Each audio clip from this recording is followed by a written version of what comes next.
Jubilee Hills elections ఇవాళ last రోజు nomination జరుగుతూ ఉన్నాయి. సో ఈ నామినేషన్లలో పెద్ద ఎత్తున రైతులు కూడా నామినేషన్లు వేస్తూ ఉన్నారు. ఏదైతే ఫార్మాసిటీకి సంబంధించి రాష్ట్ర ప్రభుత్వం భూములు తీసుకుంటా ఉన్నదో, ఇప్పుడు దాని ఫ్యూచర్ సిటీ అని చెప్పేసి ఆ భూములు తీసుకుంటా ఉన్నదో ఆ ప్రాంతానికి సంబంధించిన రైతులందరూ కూడా పెద్ద ఎత్తున నామినేషన్లు వేస్తూ ఉన్నారు ఇవాళ. సో వాళ్ళు ఎందుకోసం నామినేషన్లు వేస్తూ ఉన్నారు, ఎందుకు పెద్ద ఎత్తున మనం చూడొచ్చు. ఇక్కడ ఉన్నవారు చాలా తక్కువ మంది, ఇంకా చాలా మంది లోపల నామినేషన్లు వేయడానికి వెళ్ళారు. సో ఎందుకు మరి ఈ స్థాయిలో వీళ్ళు నామినేషన్లు వేస్తూ ఉన్నారో మనం వీళ్ళు ఒకసారి అడిగి తెలుసుకుందాం. తాత చెప్పండి, ఎందుకు మీరు గింతగానం వచ్చి ఎందుకు నామినేషన్లు వేస్తారు? మేము భూములు ఇవ్వమంటే బలవంతంగా తీసుకుంటుండు. అప్పుడు భూములు మీకే ఇస్తా, మేము తీసుకోము అని చెప్పిండ్రు. ఇప్పుడేమో తీసుకుంటాము, నువ్వు ఇచ్చినా తీసుకుంటా, ఇవ్వకున్నా తీసుకుంటా. భూములు ఇవ్వకుంటే కూడా అది స్తంభాలు కడిలు వేస్తున్నాడు. డబ్బులు ఇవ్వలే, మాకు ఏవి ఇవ్వలే. పోలీసులు పెట్టి అట్లా అద్దారం చేసి స్తంభాలు వేస్తున్నాడు. మీకు డబ్బులు ఎక్కువ ఇస్తా అంటుండ్రు, డబ్బులు ఎక్కువ ఇస్తానే మామూలు రేటు కంటే ఎక్కువ తీసుకుంటా అంటుండ్రు. డబ్బులు ఇచ్చినా మాకు వద్దు. 30 ఇస్తాడంట, మాకు 30-40 ఏం చాలుతాయి, చాలా. మళ్ళీ ఏడ దొరుకుతుంది భూమి మాకు? మీ ఊరు డెవలప్ అవుతుంది, మీకు ఇలా ఫ్లాట్ ఇస్తా అంటుండ్రు. ఏమి ఇయ్యాడు ఆయన, ఇయ్యాడు ఆయన అని తప్పిండు. మీ ఫార్మసిటీ రద్దు చేస్తా, మీ భూములు మీకు ఇస్తా, మీ పట భూముల దగ్గరకు రానన్నాడు. ఆయన రాకముందు ఎలక్షన్లు అప్పుడు మల్రెడ్డి రంగారెడ్డి అన్నాడు, రేవంత్ రెడ్డి అన్నాడు, సీతక్క అన్నది, బట్టి విక్రమార్క, కోనరెడ్డి వెంకటరెడ్డి అని ఇప్పుడేమో అర్ధారం చేస్తున్నారు. పోలీసులు పెట్టి కార్లు ఎక్కించుకపోతున్నారు. మేము మా భూమి పైసలు ఇయ్యలే, మేము ఇయ్యమంటే ఎక్కించుకపోతున్నాడు. అడివా మేడిపల్లికి ఎక్కించుకపోండి కార్లా, అట్లా అడ్డారం చేస్తున్నాడు. అందుకని మేము ఇయ్యం, మేము పట్ట భూములు ఇయ్యం.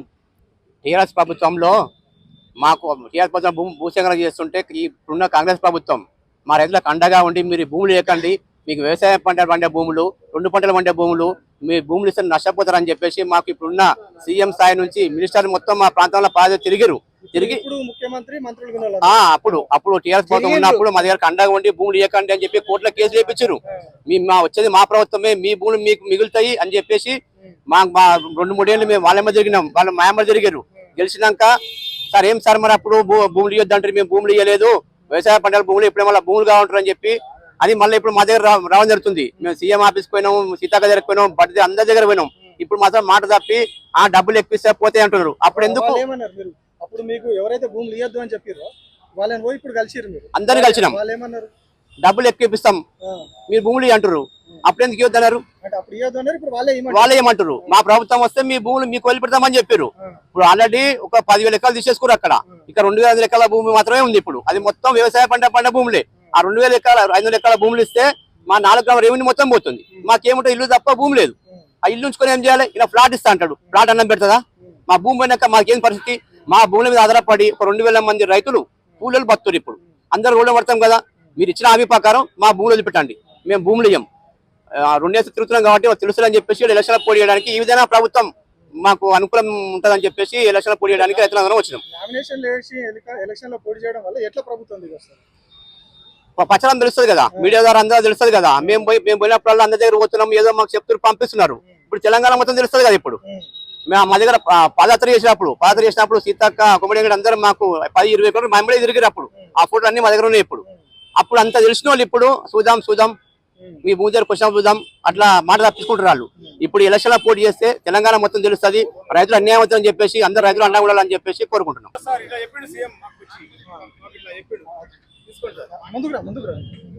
ఈ భూమి తీసుకోము, ఇచ్చిన కాడికి ఇచ్చినాము, మిగతా భూమి మేము తీసుకోమని చెప్పి మాకు వాగ్దానం ఇచ్చారు ఎమ్మెల్యే ఎలక్షన్ల ముందు సార్. ఇది ఇట్లా ఇచ్చి ఇప్పుడు మాది మేము తీసుకోవడం అని చెప్పి మా మీద పోర్ట్ చేస్తున్నారు, చుట్టూ ఫినిషింగ్ చేస్తున్నారు, మిమ్మల్ని చాలా దౌర్జన్యంగా చేస్తున్నారు. కాబట్టి మేము మాకు 3 పంటలు సంవత్సరం 3 పంటలు అంటే భూములు సార్. అవి తరి పొలాలు ఉన్నాయి, పాల షెడ్లు ఉన్నాయి, మేము షెడ్లు వేసుకున్నాము, పాలు అది పంపిస్తున్నాము, కూరగాయలు పండిస్తున్నాము. మాకు ఉన్నది బతికిదారు అదే సార్. అది మేము ఇయ్యలేము. 2500 ఎకరాలు ఇప్పుడు ఉన్నది కాబట్టి దానికి మేము ఖచ్చితంగా పోరాడతాం. మేము ఇయ్యమని చెప్పి ఏకమూటిగా మేము మాట్లాడుతున్నాం. చెయ్యారు సార్, చేసినా మాకు అవసరం లేదు సార్. మా భూములు మాకు కావాలి సార్. అంతే ఆయన ఇచ్చిన మాట సార్ నిలబెట్టుకో అని చెప్తున్నాం గవర్నమెంట్ అంతే, అధికార పార్టీని. మా భూములు గుంజుకొని మాకు న్యూయార్క్ సిటీ ఎందుకు సార్? మేము అగ్రికల్చర్ వ్యవసాయం చేసుకుంటే మేము అగ్రికల్చర్ ఇచ్చిపెట్టి మేము వచ్చి ఉంటామా? హైదరాబాద్ వచ్చి ఇక్కడైనా ప్రభుత్వం కళ్ళు తెరవాలి. మాకు హామీ ఇచ్చి ఎలక్షన్ కన్నా ముందు ఏం చెప్పారంటే కొమ్మటిరెడ్డి వెంకరెడ్డి ఏం చెప్పిన అప్పుడు ఎంపీగా ఉన్నాడు, స్థానిక ఎంపీగా. నేను మీకన్నా ముందు నేనుంటా, బుల్లెట్ నాకు దిగాలి, 1,00,000 మంది నేను తీసుకొస్తా, మీ భూములు భయం చెప్పిన ఆ రోజు కొమ్మటిరెడ్డి వెంకరెడ్డి. సీతక్క చెప్పింది, పట్టి చెప్పిండు, కొమ్మటిరెడ్డి వెంకరెడ్డి చెప్పిండు. ఇక మా ఎమ్మెల్యే ఏం చెప్పిన అంటే మీ భూములు పోవు, మీరు ఇయ్యకూరి ఇయ్యోదని చెప్పిన వీళ్ళు డబ్బులు భూములు ఇయ్యకూరని చెప్పిన వీళ్ళు స్థానిక ఎమ్మెల్యే మల్లెడ్డి రంగారెడ్డి. ఆ రోజు సేన దొరుకుతుంది మాకు అగ్వసగ్వాలు అప్పట్లా. ఇప్పుడు ఎక్కడో ఆకాశాన్ని అనుకున్నారు ఎందుకంటే మేము భూముల మీద తప్ప మేము మాత్రం భూములు ఇచ్చేది లేదు. ఏడికైనా సరే ఉంటే ప్రాణాలతో ఉన్నా సరే పోయినా సరే కానీ మేము భూములమే. కాబట్టి మల్లెడ్డి రంగారెడ్డి కానీ సీఎం రేవంత్ రెడ్డి ఇక్కడ మేల్కోకపోతే మాత్రం ఉద్యమం ఉధృతం చేస్తాము. వాళ్ళకి మాత్రం రాబోయే రోజుల్లో మాత్రం ఊళ్ళో 20 వాళ్ళ ఫోటోలు డాటా మొత్తం మా దగ్గర వాళ్ళు ఏం చెప్పారని. కానీ ఇక్కడైనా వాళ్ళు మేల్కోకపోతే మాత్రం వాళ్ళు మాత్రం ఊళ్ళో తిరిగే ముచ్చడం మాత్రం ఉండదు. గత 5 సంవత్సరంలో ఎమ్మెల్యే ఎలక్షన్స్ ఉన్నప్పుడు మా దగ్గరికి వచ్చి మీ భూములు మీకు ఇస్తాం అది అని చెప్పి హామీలు ఇవ్వడం జరిగింది. గత ఎమ్మెల్యే మల్లెడ్డి రంగారెడ్డి, కోమటిరెడ్డి రాజగోపాల్ రెడ్డి, సీతక్క ప్రతి ఒక్కరు మీ భూములు మీకే ఉంటాయి, ఎవరికి వద్దు, ఏ కంపెనీకి ఇవ్వద్దు, మీరు సాదుకోవాలి అవి అని చెప్పారు. ఇప్పుడు పోయి అడిగితే మా ముంగలే ఫోన్ చేసినట్టు చెప్తారు, మళ్ళీ అవతల పోయినాక మీరు రేట్ ఎక్కువ మాట్లాడుకోరి అది అని చెప్తారు. మళ్ళీ అంటే రైతులు అనేటోళ్ళు బిచ్చగాలు ఏకైపోయారు వాళ్ళ దృష్టిలో. అంటే మేము మాకంటే ఒక పంట పొలాలు మేము ఏదైనా దాన్ని ముంగలం చేసుకోవాలంటే మాకు పూట గడుస్తూనే పుట్ట గడుస్తుంది అనమాట. పంట పొలాలు బెండకాయ, దొండకాయ, వరి చేను, ఆవులు, పాడి రైతులు ఇవన్నీ పెట్టుకొని మేము రేపటి నాడు ఏడుకోవాలి. మేము రేపటి నాడు ఎవరినైనా అడిగితే మేము మద్దతు ఇచ్చినప్పుడు ఇప్పుడు మేము ఎవరు ఫోన్ చేసినా కానీ ఫోన్ ఎత్తలేరు. మా ముంగలు వేస్తారు అన్న. డెవలప్ అనే విషయం ఎంకేసరి కానీ మా పక్కన అమెజాన్ కంపెనీ పడది, డాటా సెంటర్ పడది. ఆ చుట్టుముట్టు ఉన్న గ్రామంలో 4 గ్రామాలలో ఏ ఒక్క విద్యార్థి అన్న ఇప్పుడు నా డిగ్రీ అయిపోయి ఎంబీఏ చేస్తున్నా. ఇప్పుడు నేను ఏ ఒక్క విద్యార్థి అన్న కంపెనీలో డ్యూటీ చేసినట్టు కనిపిస్తుంది అనుకో, మేము కూడా ఈయనకి హామీ ఉంటాం. మాకు జాబులు లేవు, మా పొలాలు గుంజుకుంటారు, మాకు ప్లాట్లు ఇస్తా అని చెప్తారు, అది అని చెప్తారు. ఇప్పుడు లాస్ట్కి వచ్చిన తర్వాతనేమో ఏది లేకుండా మమ్మల్ని ఆగం చేస్తారు. అంటే రైతులు అంటే వాళ్ళ దృష్టిలో ఏందన్నట్టు బుచ్చగాలని అర్థం. అంటే మేము చేసుకునే పనులు మమ్మల్ని కూడా అడ్డుకుంటారు అనమాట. మీకు కష్టపడి మా తల్లిదండ్రులు కష్టపడితేనే మేము ఈ రోజు ఇంతవరకు ఇట్లున్నాం. ఆ భూమి కూడా పోయిందనుకో మేము ఏడుండాలి. ఏడున్న గుంట జాగా కొనాలి కానీ దగ్గర 15,000 20,000 నడుస్తుంది. ఇప్పుడు ఇస్తా అని చెప్పారు. మాకు ప్లాట్ వద్దు, ఏదొద్దు, ప్లాట్ ఏం చేసుకోను మా దాంట్లో మా డెవలప్ చేయి కానీ ప్లాట్ మాకెందుకు? ఎకరా భూమి ఇవ్వాలి, ప్లాట్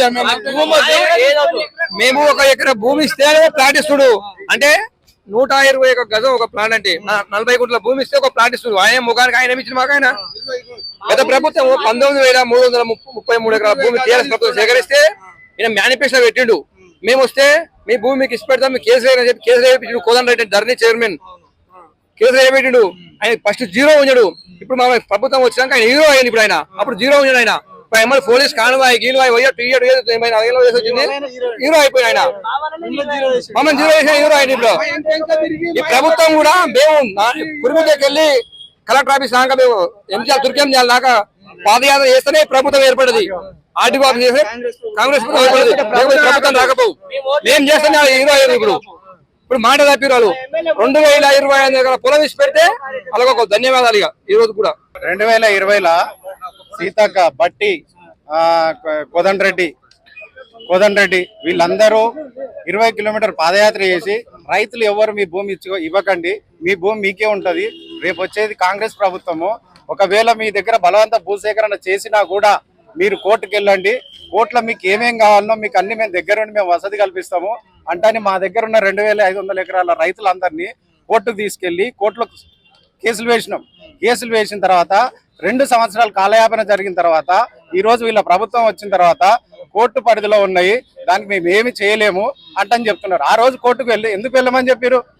కోర్టు పరిధిలో ఉన్నాయి, మనం ఏం చేయలేము అంటారు. మీకు తెలియదా? ప్రతిపక్షాలు ఎవరు మా దగ్గర లేరు, స్వయంగా రైతులమే మా భూముల కోసం మేము వచ్చినాం. ఫ్యూచర్ సిటీ ఎక్కడ కడుతున్నావు, ఎందుకోసం కడుతున్నావు, రైతులను ఏం చేస్తున్నావు? రైతులకు కావాల్సినది ఇచ్చి దాని తర్వాత ఫ్యూచర్ సిటీ గురించి మాట్లాడు. ఈ రైతులు గారు వీళ్ళు ఈ రైతులందరూ భూములు ఇస్తేనే ఆడ ఫ్యూచర్ సిటీ ఏర్పడుతుంది, ఊరికనే ఏర్పడతలేదు. మా భూములు మాకు కావాలి ఎట్టి పరిస్థితుల్లో. ఆ రోజు కోర్టులో ఏమన్నది మీరే. ఇలా కోర్టును ధిక్కరించి మీ భూములు మేము గుంజుకుంటాం ఆడో ఎంతవరకు న్యాయం అది? ఎవరు ఇవాళ 20 మంది వేస్తున్నాం, 20 మంది నామినేషన్ వేస్తున్నాం. హెచ్చరిక, ఎక్కడ భూసేకరణ కూడా రైతుల అభిప్రాయం లేకుండా భూసేకరణ చేయకూడదు. ఈ చట్ట వ్యతిరేకము. చట్టపరంగా చేయాలనుకుంటే రైతులతోటి సమక్షంగా రైతు గ్రామ సభ పెట్టి గ్రామ సభలో తీర్మానం చేసి అయ్యా మీ భూములు ఫోర్త్ సిటీకి తీసుకుంటున్నాం, భూములు అవసరపడతాయి అంటే గ్రామ సభ పెట్టి గ్రామాలకు వచ్చి ప్రతి రైతు దగ్గర రైతు అభిప్రాయం తీసుకోండి. అలా ఏ ఒక్క ఊర్లో ఏ ప్రభుత్వం చేసింది? గత ప్రభుత్వం చేసిందా, ఈ ప్రభుత్వం చేసిందా? భూముల దగ్గరికి ఎందుకు వస్తారు మీరు? తెలిసి తెలియని రైతులను ఇలా రోడ్ల మీదకి ఇంత దూరం ఇవాళ జూబ్లీహిల్స్ అంటే ఎవరు తెలియదు. ఇక్కడ ఎంఆర్ఓ ఆఫీస్ ఉంది అన్నది కూడా తెలియదు. నేను నీటికి రోజు 5-6 సార్లు పోతుంటా కానీ ఎంఆర్ఓ ఆఫీస్ ఉన్నది తెలియదు. అలాంటి వాళ్ళందరూ ఇలా లొకేషన్ పట్టుకొని ఇక్కడికి వచ్చినాం. ఎందుకు వచ్చినాం? మా భూముల కోసం మేము వచ్చినాం. ఇలా పిల్లలు ఉన్నారు, ఉన్నత చదువులు చదివించుకోవాలనుకుంటే ఒక సీట్ కొనాలనుకుంటే దాదాపు 20 లక్షలు అవుతుంది. అదే మాకు ఎకరా భూమి ఉంటే 10 గుంటల భూమి అమ్ముకుంటాం, వాళ్ళకి చదివించుకుంటాం, పెళ్లిళ్ళు చేస్తాం. అలాంటిది ఏది లేకుండా మా భూముల పైన నిషేధిత జాబితాను పెట్టి ఆన్లైన్ లేకుండా రైతు లోన్ తీసుకోకుండా క్రాప్ లోన్ రాకుండా దాని మీద మాకు ఇలాంటి హక్కు లేకుండా ఈ ప్రభుత్వం చేసింది, గత ప్రభుత్వం చేసింది. ఇది కంపెనీలకు అమ్ముకుంటున్నారు, ఏ రిజర్వాయర్ కడతలేరు, ఓ వైమానిక దళాలు కాదు, ఎయిర్పోర్ట్ కాదు, రోడ్లు కావు, ఇలాంటివి ఏది కావు. కార్పొరేట్ సంస్థలకు అమ్మడం. ఎలా? మా దగ్గర 10 లక్షలకో 15 లక్షలకో తీసుకొని వాళ్ళకి 2-3 కోట్లలో నువ్వు భూములు అమ్ముతున్నావు. ఎందుకు? అదే కంపెనీలను మా దగ్గర రమ్మని, దాంట్లో మేము భాగస్వామ్యం అవుతాం, వాళ్ళకే మేము మాట్లాడతాం. గత 8 సంవత్సరాలుగా మేము గత ప్రభుత్వంతో కూడా ఈ ఫార్మాసిటీ వ్యతిరేకంగా అట్లాగే భూసేకరణకు వ్యతిరేకంగా మేము పోరాటం చేస్తున్నప్పుడు 2017 నుంచి 2023 ఎలక్షన్ల వరకు కాంగ్రెస్ పార్టీ మాతోటే ఉంది. మేము ఏ పాదయాత్ర చేసినా ఆ రోజు పిలవకుండానే ఊర్లలోకి వచ్చిర్రు. శ్రీ కోదండరెడ్డి గారు ఈ రోజు రైతు కమిషన్ చైర్మన్ అయి కూర్చున్నారు. మరి ఈ రోజు రైతులందరూ బాధపడుతున్నారు, ఆయన ఎందుకు వస్తలేడు? మేము అడిగే ప్రశ్న, ఆయన ఈ ఊళ్ళలోకి వచ్చేవారు, మాట్లాడేవారు, అందరినీ తీసుకొచ్చిండు, జీవన్ రెడ్డిని తీసుకొచ్చిండు, బట్టి విక్రమార్కని అందరినీ తీసుకొచ్చిండు. మల్లెడ్డి రంగారెడ్డి గారు ఉండే, మళ్ళా సీతక్క, ఇంకా ఎవరు కోమటిరెడ్డి వెంకటరెడ్డి గారు అయితే ఆయన ఎప్పుడు టైం అడిగితే అప్పుడు ఎమ్మటే ఆయన ఇంటికి వెళ్ళి పిలిపించుకునేవాడు, వచ్చేవారు. అదేది మా కొండలు చెప్తాడు, ఈయనకే చెప్పిండు, నా తూట పడినా సరే నేను మాత్రం మీ భూములను కాపాడతా అని చెప్పారు. ఆ రోజు చెప్పారు. ఈ రోజు ఎక్కడ ఉన్నారు ఆ నాయకులంతా? మాకేం చెప్పారు? మేనిఫెస్టోలో పెట్టారు, ఫార్మాసిటీ రద్దు చేపిస్తాము, మేము భూసేకరణ ఏదైతే రైతులకు ఇచ్చిన హామీ ప్రకారం వాళ్ళ భూములు వాళ్ళకి ఇచ్చిపెడతామని చెప్పారు. అసలు బట్టి విక్రమార్క గారు అయితే తీసుకున్న భూములు కూడా వాపస్ చేస్తా, పైసలు మీవే భూములు మీవే అన్నాడు. మరి ఈ రోజు ఏంది ఆయన ఎక్కడ కనిపిస్తలేదు? మేమైతే అసలు నిజంగా అనుకుంటాం కనబడుట లేదు అని. ఎక్కడైనా పెద్దగా వీళ్ళందరి మీద మనం ఇప్పుడు ముఖ్యమంత్రులు ఎవరు కనిపిస్తలేరు, ఎవరు పట్టించుకుంటలేరు. ఎన్ని ఇప్పుడు మొన్న అథారిటీకి వెళ్ళాము, ఎక్కడికి పోయినా రండి మేము మాట్లాడతాం, దయచేసి మా మాట వినండి అంటే అపాయింట్మెంట్లు దొరకలేవు ఎవరికి. కాబట్టి మా గోడు ఈ రైతులందరిది సమస్య. దాదాపు 1000 మంది రైతులు ఉన్నారు. కేసులు 30-35 కేసులు ఉన్నాయి. కోర్టులో ఏమో ఒక మాట చెప్తారు, బయటకు వచ్చి ఒక మాట. కోర్టులో గెలవలేమని ఏం చేస్తున్నారంటే ఎట్టు కూడా రైతు బంధు రాకుండా, రైతు బంధు కూడా ఎవరు అడుగుతలేరండి. క్రాప్ లోన్లు వస్తలేవు, తర్వాత రిజిస్ట్రేషన్ ఎవరికైనా కష్టం వచ్చి అమ్ముకుందామంటే రిజిస్ట్రేషన్ లేకుండా చేస్తున్నారు.